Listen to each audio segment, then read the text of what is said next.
Near to the door of my old psychotherapy office was a library cart with books and binders that were somehow in transit, either headed in or headed out, or else strangely circulating on a continuous loop. One of the bigger binders had a label along the spine that read, "Answer to Life." It contained articles and papers about Dr. Viktor Frankl, a renowned Viennese psychiatrist whose work had become a focus of my graduate study. Before his death in 1997 at the age of 92, Dr. Frankl had been prolific, publishing nearly 40 books in his lifetime. That binder kept getting bulkier and bulkier as I did more and more research.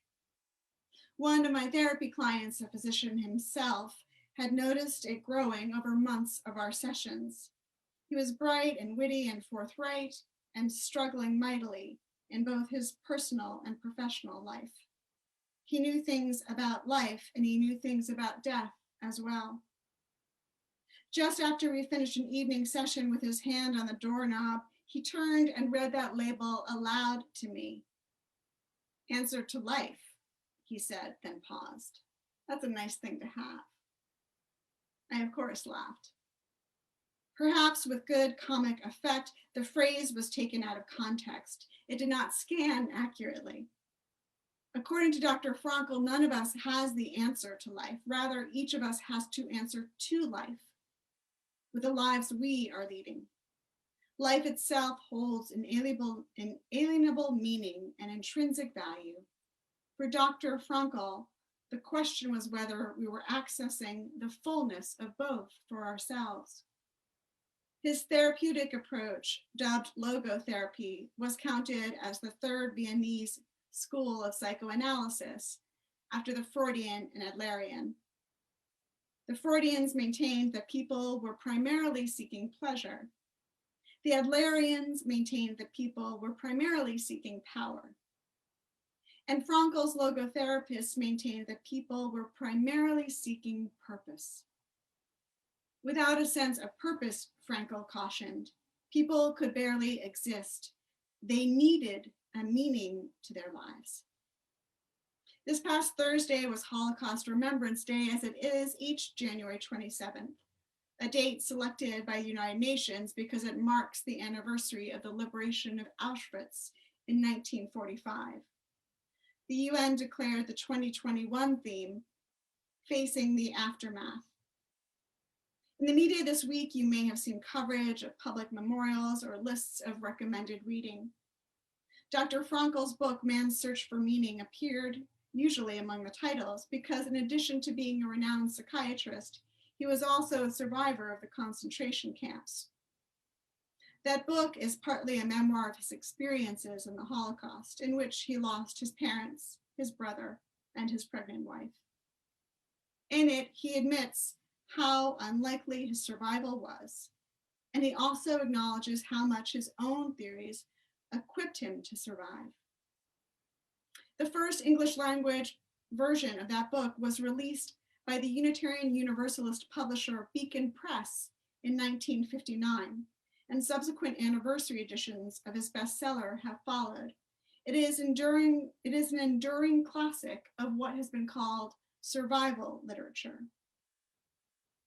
In 2020, Beacon Press released a long-lost 1946 manuscript by Dr. Frankl that had never previously been translated into English, and titled it Yes to Life in Spite of Everything. It was compiled by Dr. Frankl before Man's Search for Meaning had been published under its original German language title.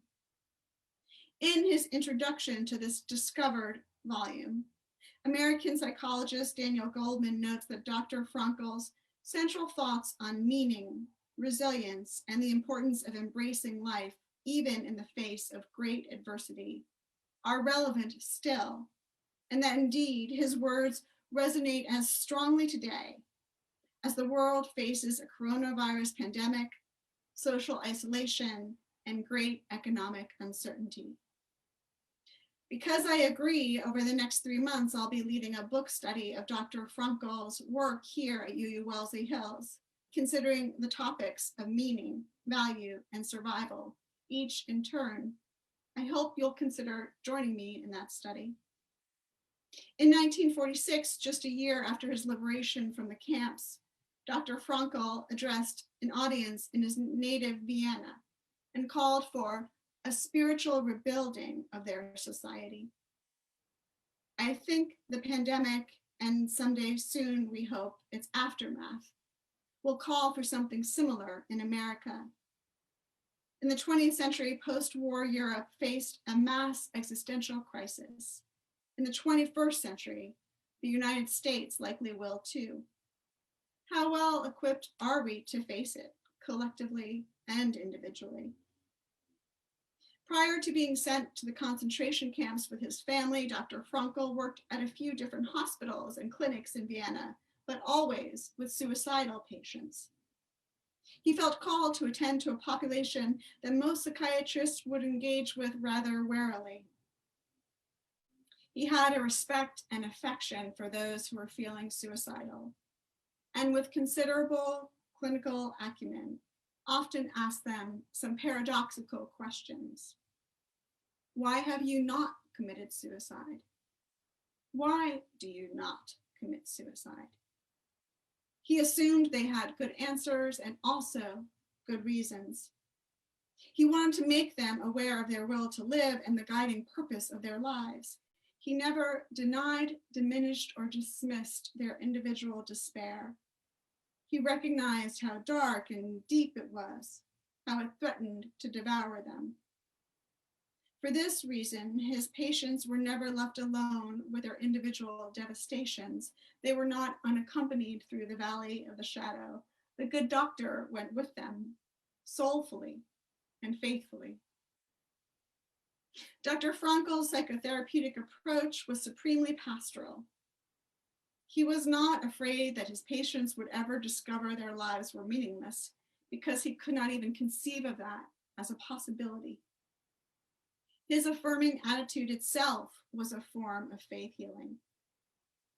Because belief is not belief in one's own truth, Dr. Frankl argued in his 1946 manuscript. It is much, much more. Belief brings into being that which is believed. If we ourselves hold that life always has meaning and value, we actually impart these things to it implicitly, and we invite others into the shared belief. After the Holocaust, Dr. Frankl would insist that his years in the camps did not inform his psychotherapeutic theories.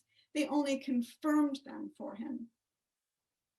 Yet his tragic losses, his traumatic experiences, his unthinkable torment, all these made his claims believable to a wider public. He himself became a credible public figure. He was able to console others because of the desolation he himself had known. People cannot ever be truly consoled unless others first understand how desolate they are. People can understand only by connecting another's desolation with their own, by connecting it and never comparing it. Dr. Frankl never allowed for competitive suffering. As he contended, its magnitude is dependent solely on the sufferer. But he railed against senseless and needless suffering, as we all should today. He remained a religious person until his death, a devout Jew. For many inmates, he explained, experiences in the camps only deepened their spiritual commitments. Those who died there were often reciting the Shema or Lord's Prayer as their last words. To speak about the meaning and value of life may seem more necessary today than ever, Dr. Frankl declared in 1946. The question is only whether and how this is possible. It has become more difficult to speak of meaning, value, and dignity. But we UUs need to develop precisely this kind of fluency. We need to build a vocabulary for it and understand its grammar. We need to routinely practice conversation with that. whatever religious or spiritual context we situated in today. Additionally, we need to become better acquainted with the varieties of desolation so that we can offer consolation that translates across a range of circumstances. When we connect with our sense of purpose, as the mission statement here at UU Wellesley Hills exhorts us to do, we are not so routinely distracted by either pleasure seeking or power hoarding. Instead, we are formulating answers to the questions that our own lives are actually posing to us day after day. Whether a life is fulfilled doesn't depend on how great one's range of action is, but rather only on whether the circle of one's influence is filled out, Dr. Frankel explained. For several weeks now, as I have been preparing for the sermon and the book study to follow it over the next few months, Dr. Frankel's posthumous release has been on the top of one of the several piles stacked on the library bench in my home office, ready for review. Nearly every day I have glanced at its bright blue cover or read its spine. Yes to life, in spite of everything. Yes to life, in spite of everything. It is an undeniably bold title. Recalling my position from several years back, I think that's a nice response to have. Yes, it is. Don't you think so too?